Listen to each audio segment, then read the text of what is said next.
meron pong update yun sa ICC. Una po, meron na pong na-assign na presiding officer doon sa request ng defense team to disqualify the chief prosecutor Khan. And that particular judge is no other than, let us see it. Yung kasi nakikita yung mga comments ninyo mga kababayan, but that judge is Judge Luz del Carmen Ebañez Carranza. This judge will serve as the presiding judge for the proceeding relating to the disqualification request submitted by the defense team through the lead counsel, Attorney Nicholas Kaufman. So we will await the development of that particular request soon. But actually, mga kababayan, as I've posted earlier, I really am quite excited but at the same time anxious doon sa decision ng defense ng court with respect to the renewed request for interim release para kay dating Pangulong Rodrigo Roa Duterte. I think in the coming weeks, they will decide on that, and then I hope that the new host country, hopefully, Lord, it will favor the defense team yung mismong request na yun, no? And then it will immediately process doong tinatawag nating pagpapatira doon sa host country kay former President Rodrigo Roa Duterte. Then they're gonna arrange so many things, mga kababayan. So that's one of the update. And the second update is that ito talaga nakilabutan ako, guys, because the defense did not even request for a deferment or a rescheduling of the confirmation of charges hearing, which, by the way, since March 14, during the arraignment of PRRD, it was already announced then that the confirmation of charges hearing will be on the 23rd. So, as scheduled, the defense actually abided by the scheduled timeline with the existing situations or occurrences of delays with respect to the transmittal of information or this and that, mga kababayan. And I think it's already telling on the side of the defense that we are prepared, even though merong mga instances na hindi nyo naman na-share, delayed yung mga documents pag-share ninyo, which, by the way, are crucial documentary evidences or crucial documents which would help them craft their defense or defend better the former President Rodrigo Roa Duterte. And with respect to the second latest update, mga kababayan, hindi po yung decision or whatnot, no? They were just, parang yung defense sinasabi nila, by the way, ito yung manner by which paano ang defense magpuproceed. Ito yung mga series of things that they are going to take into account or do during the confirmation of charges hearing. Sinabi dito, in their filing, the lawyer said, or the defense team, will take 30 minutes for an opening statement, 3 to 4 hours for their main arguments, and 30 minutes for the closing statement. In total will be 5 hours. So there will be 5 hours of bakbakan talaga yan, gang, with respect to focusing on the legal questions about how responsibility is assigned to Duterte and whether the requirements for crimes against humanity are met. So dito na po yung sinasabi natin na kung totoo ba, di ba sinabi ni PRRD na guilt is personal. So dito po nila ipapakita. Kasi si PRRD, mga kababayan, si former president, huwag niyo natin kalimutan that he is a former prosecutor. He is a lawyer himself. In fact, in the earlier statement of Attorney Nicholas Kaufman, he made mention that the former President Duterte is very good prosecutor. In fact, he even said further, insinuating, or probably it was a statement really of fact. Sinabi niya talaga, he's a very good prosecutor and perhaps he should teach this prosecutor how to prosecute properly. That is basically the gist of the brilliance of our former president, who, by the way, a lot of individuals downplay as a mere rhetoric or whatnot. No, these are factual information, mga kababayan. Imagine niyo po, the defense is prepared or has allocated 5 hours, 30 minutes opening statement, 30 minutes closing statement, 3 to 4 hours for their main argument. 'Di ba? Sinabi pa dito, the defense definitely stressed that former President Duterte committed no crimes and had faithfully served the Philippines for many years. Yun. Because, mga kababayan, dito na talaga natin makikita how I wish I am there inside the court, but it's no longer possible because, by the way, you can subscribe and actually be there inside the courtroom with respect to the proceedings at hand. Pwede ka talaga doon sa loob. Kaso parang full na siya. Full na siya, actually. Parang full na siya. Mhm. Correct. So parang full na siya, hindi ka na maka-subscribe. Kasi alam mo yung iba pang nag-subscribe before, parang nag-subscribe or by the way, parang nagpalista ka ba sa ICC, hey, by the way, during the confirmation of charges hearing, gusto kong present ako doon. Pero kasi yung mga sitting arrangement doon, guys, bawal ang cellphone, bawal lahat. Yan. At initially, ayaw akong pumunta kasi even that during the arrangement, hindi ko talaga inisip na pupunta ako doon. Kasi nga, parang I will be restricted inside within the vicinity of the chamber. So I don't want that. I just wanted to be patiently outside. I hope everyone that this will be broadcasted online or live stream, by the way. It will be stream live, by the way, para po maano natin yung mga nangyayari doon sa loob. And this will be the first time in the very, very long time, already approaching 6 months, mga kababayan, that will be able to see the present physical condition of the former president, whether he's going to join these proceedings via online or physically going to the ICC. So yan yung pinakaanugang. So malalaman po natin yan kung paano, kung pwede ba ito. There will be definitely announcements on the side of ICC. Alam niyo naman guys, meron na namang bagong inilabas na sinasanction talaga ng United States ang lahat ng mga ICC judges. My God, nag-react ang ICC doon. Bakit ba yun ginawa, di ba? Kain mo lang. Parang di ko kaya naman. I hope tatagan po natin ang ating kalooban, tatagan po natin ating isip, ipagdasal po natin na masilayan man lang natin si PRRD. That's why, when we asked, when I think a news outlet who had an exclusive interview with Attorney Nicholas Kaufman asked the question on whether or not the ICC will release a health bulletin with respect to the former president, sinabi ni Attorney Kaufman, that is going to be against the privacy of the former president. In fact, there will be a point in time in the future where the former president will be revealed in the public. And then that will be the ideal time for everyone to see the present condition of the former president with respect to his physical attributes. So, I don't know ano ba yung feeling ko pag makita ko siya, mga kababayan, no? Kasi nababasa ko lang mga comment, ay comment sa YouTube. Hindi ko nababasa yung comment sa Facebook, mga kababayan. Ay, nakita ko gang meron palang 1,200 na nanonood. Hello po sa inyong lahat. Kasi po, talagang yung iniisip ko kasi palagi is yung ano ba yung reaction ko, kasi nga 'di ba stoicism tayo or maging stoic tayo. Paano ba ako mag-react pag makita ko na si PRRD sa labas or maybe I don't know, maybe digital or physically makita man natin, or meron bang mga taong nandoon mismo sa loob na makikita nila kung ano si PRRD, ano yung sitwasyon niya, 'di ba yung ganon? So ako naman, yan yung pinaka-importante sa akin na makita ko siya. I'm sorry, I'm streaming for a bit. Para sa akin, that would be a revelation not only to us Filipinos but for everyone to literally see our former president in his current state. Also, mga kababayan, take note.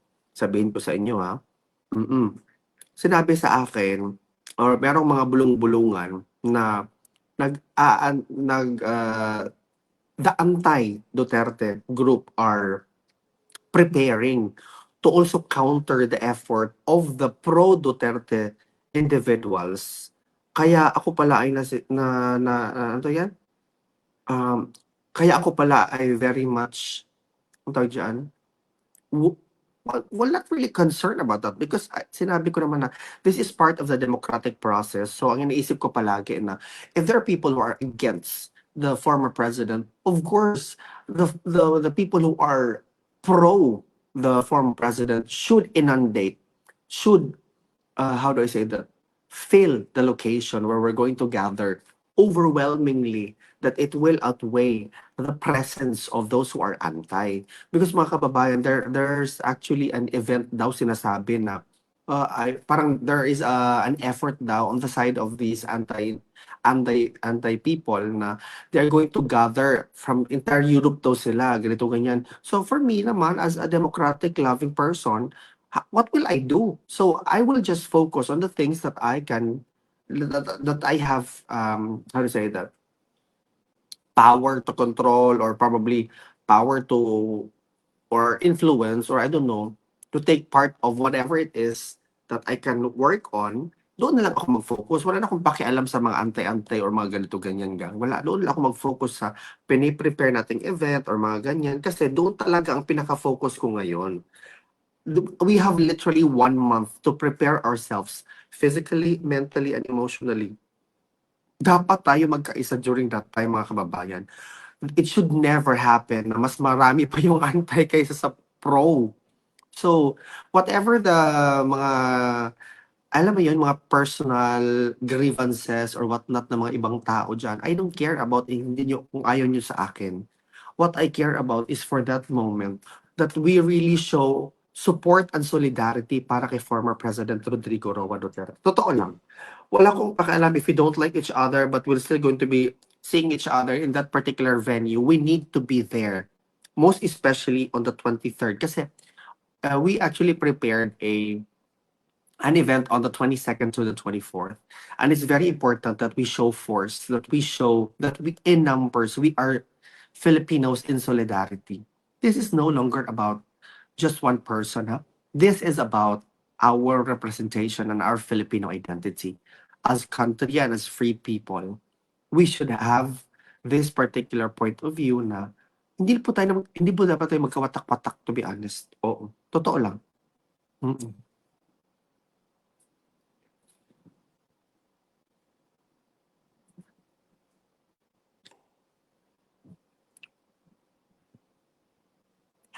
I have tomato, and then I don't know what it is. Mm, ang sarap.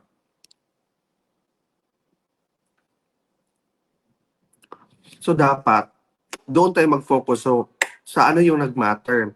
Because again, ang bida dito, hindi po tayo. Hindi po whether you like me or not, it doesn't matter. Ang bida po dito si PRRD. Totoo lang. Mm-mm. Kaya ako, sorry. Kaya ako ngayon, doon ako mag-focus sa kung ano ang importante para sa akin. Wala na akong pakialam sa mga kung ano-ano pa yung mga pinagsasabi-sabi ninyo. And also, why would we exert effort in destroying each other when we are fighting for the same cause? Our cause is basically about PRRD to show our unwavering love and support for him. Kasi nga mga kababayan, the defense team of PRRD, they're preparing right now. And they're taking it seriously. They have 1 month to prepare and to ensure that their defense is as solid as a rock or as solid as a diamond stone. 'Di ba? Ganun dapat, totoo lang. Mm.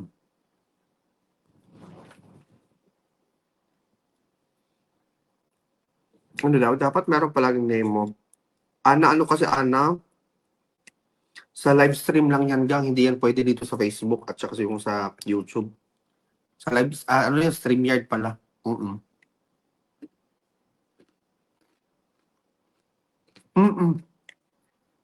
Los, gagawin namin ang lahat to ensure that we are full force. Mm. Kaya sa lahat ng mga leaders, sa lahat po ng mga members ng kung ano-anong organization, it matters not sino ang ating susundin. It matters is for us to show that we are still one, that we are one, and we will always be one, with even with a, alam mo yun, differing views, even if we don't like each other. But let us remain focused doon sa objective natin. Yes po. Oo.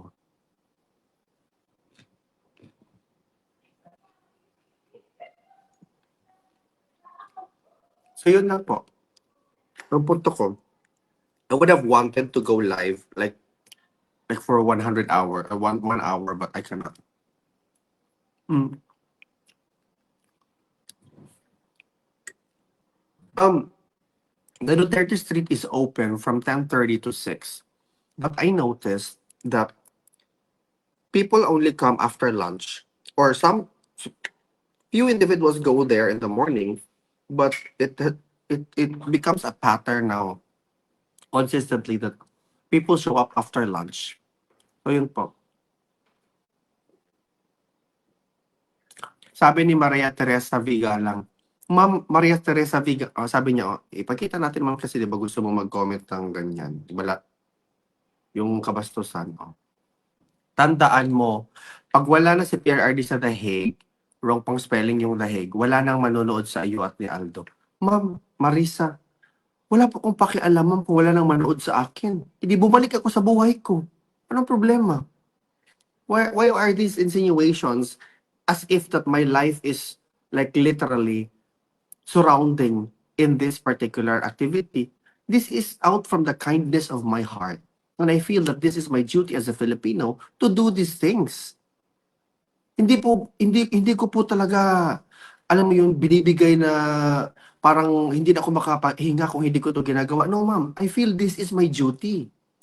So don't insinuate na parang, you know, parang ano bang, yung parang ang tao lang, syempre ang tao nanonood ngayon kasi gusto din nilang malaman ang totoo. Kung ayaw na nilang manood, fine. It's okay. It's not a threat to me kung wala pong manood sa akin. Hindi po ito ang bread and butter ko, ma'am. Kahit isa lang or wala, kahit isa or dalawa or wala nang manood sa akin, it's fine for me. Wala kayong problema yun, actually. Diba?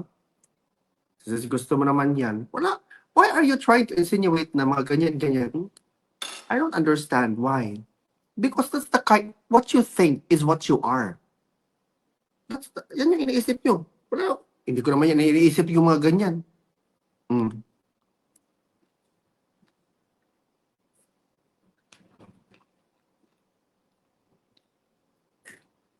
You think I cannot go on with my life about pag wala na to?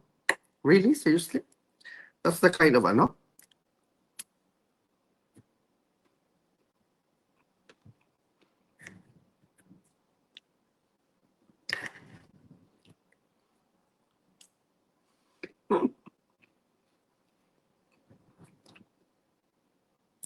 Mas nagproblema pa kayo na walang manood sa akin kaysa sa akin mismo.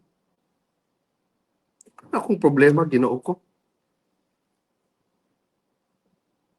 So, yun po ang yun po ang pinakapunto ng live ko. Update sa ICC, at saka I hope everybody are having fun doon sa kanilang weekends, yung ganon. Oo.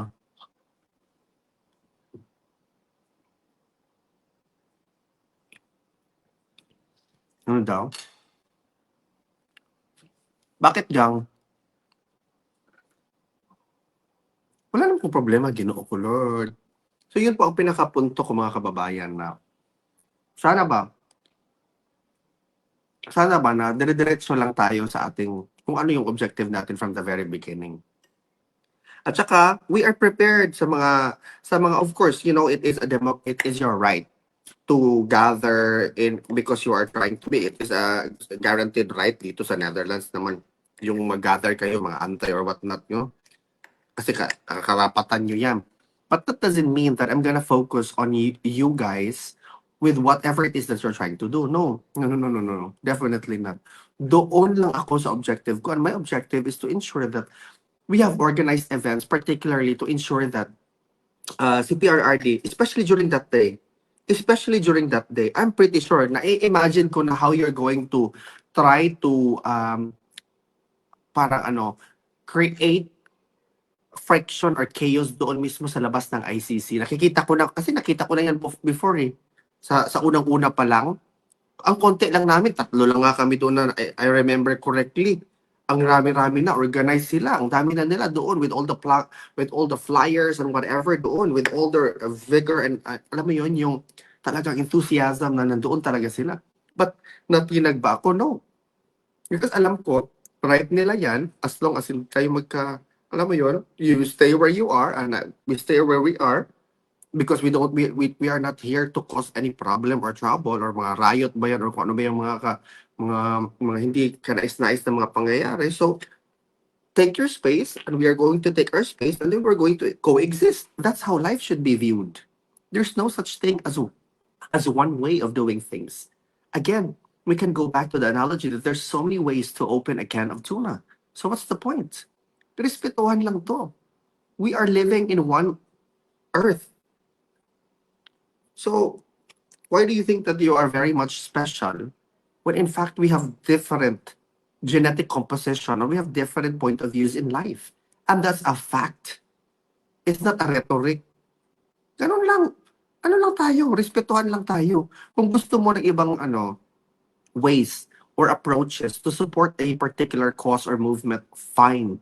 But don't impose that particular point of view or ways to everyone, or especially to me, because I also have a different point of view. Kaya nga, di ba, we have different people who also share the same point of view. Then that's why you become a sort of, you represent the same ideology or you represent the same ganito, ganyan. But do not impose on other. Correct, yan naman talaga dapat.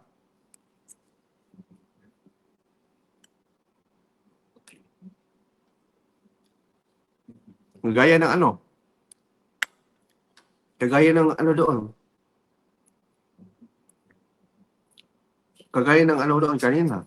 Do you think this is, parang hindi ako makahinga pag mawala itong page? Ay, naku. Para naman kayong yan. Uy. Maybe ganyan kayo mag-isip kasi ganyan kayo.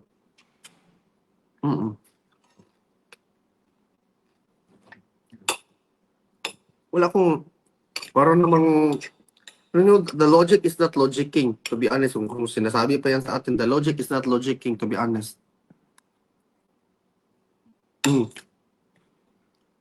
Saan? Tapos pag mag-comment ng tas mag-reply ka, this is what I noticed. Somebody says something to me, undesirable statement, like perhaps already in the point of, how to say that, disrespect. Pero, I still see it as a right of an individual to express whatever it is. So, freely, okay, you can say that. Pero, pag ako mag-respond sa inyong mga statement, sasabihin na arrogante ka, hambog ka, ganito ka, lumaki ng ulo ko. Do you see the double standards there? Because I'm seeing it really vividly. Yung mga pinagagagawa. So, kung ayaw mo palang masabihan ka din ng mga whatever, huwag ka nilang magsabi. The world is not all about you. It's not all of it. Still revolves whether you fail or you progress in life. Kaya,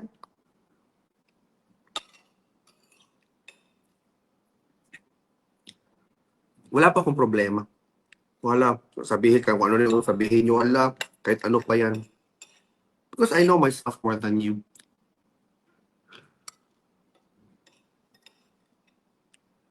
Hindi naman totoo.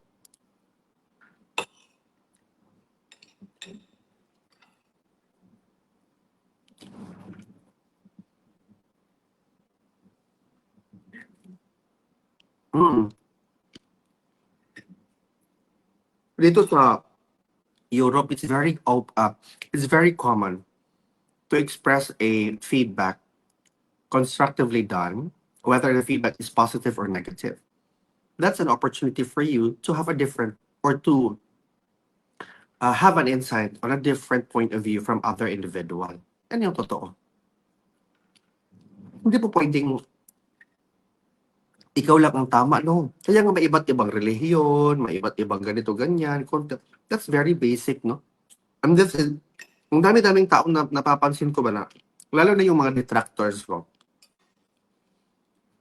napapansin ko talaga na gusto nilang i-impose sa akin ang kanilang pag-iisip. Nire-respeto ko na nga yung pag-iisip nyo, i-impose nyo pa sa akin. Bakit ganun? I've never imposed my point of view to anyone. Never, zero. Mm-mm. Hindi ko talaga yan uugali. Why would I do that? It's basically saying I am better than you. If you're trying to impose your point of view on others, no. You can criticize, you can express your dissent, but never impose. Mm-mm.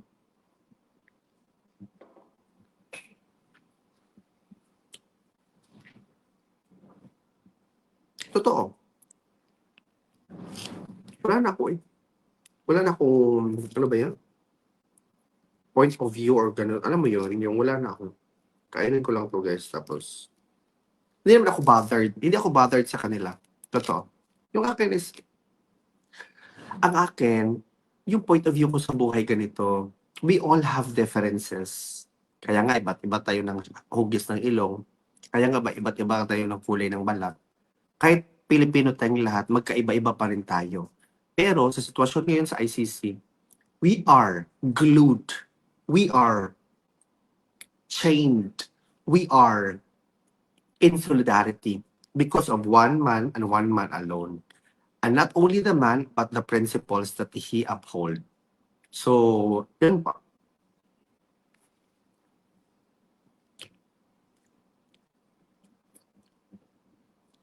Kung ayaw nyo sa akin, fine.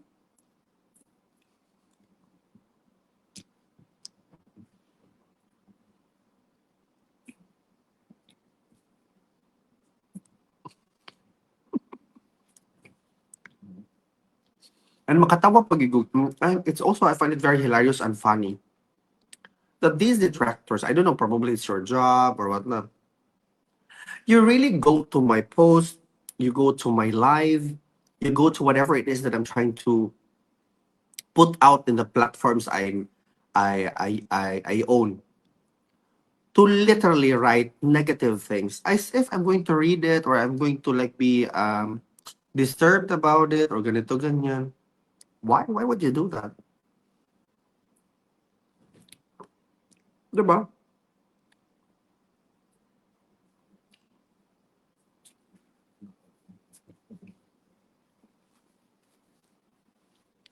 So, mm katulad sa SM Manayban, yung name tag nila, the truth that matters. At saka yung mga banatero, sinasabi din nila, pag magaling, pinapalakpakan, pag hindi, ano? Pag, ano ba yung, to, mm, banateros tagline.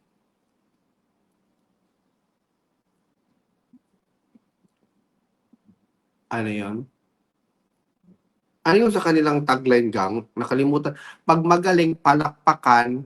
Pag hindi, hello Chris, thank you for watching, Christopher Barton.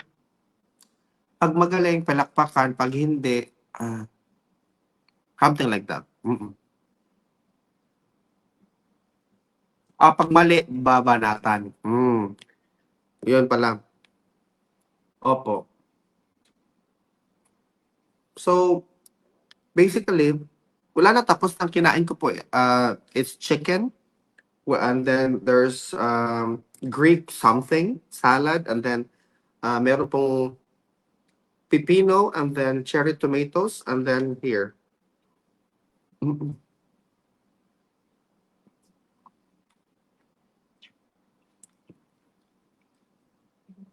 So, I actually find it a bit, mm, kanang, how to say that? Amazing that you really took the time to be here. So, welcome. Yun lang.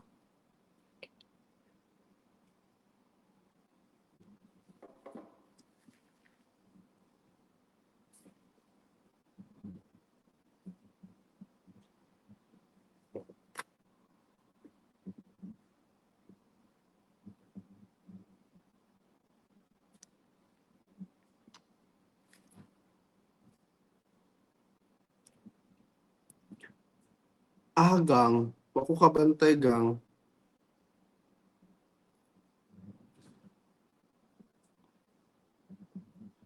So, I guess, sabi niya, oh, you see?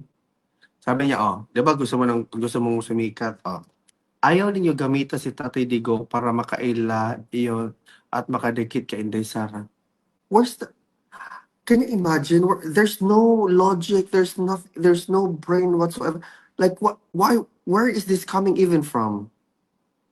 As if ako lang ang nag-cover dyan sa labas ng ICC detention facility. These are the kind of mentality na hindi ko maintindihan where it is coming from. But because for the sake of freedom of speech, for the sake of your guaranteed right of freedom of speech and expression, congratulations. Ayan lang yan. Kasi, ganyan naman ang buhay. Iba-iba naman tayo ng pananaw. Palagi ko na yan sinasabi. Pero, yun lang masasabi ko sa inyo for now. Kasi ako ay magbabalik na sa work. Hanggang sa dulo po ang ating pagsuporta nito. Maybe later, pagkatapos ko ng work, I will go and go live or whatnot to probably just do some chikahan or whatnot. Maraming salamat po sa inyong pakikinig. Ako po si Alvin ang nagsasabing ang lahat ng ito po para sa Diyos, para sa bayan at para sa bawat pamilyang Pilipino. Hanggang sa susunod po nating pagkikita at kabanata ng ating live. Ito po si Alvin. Syukran.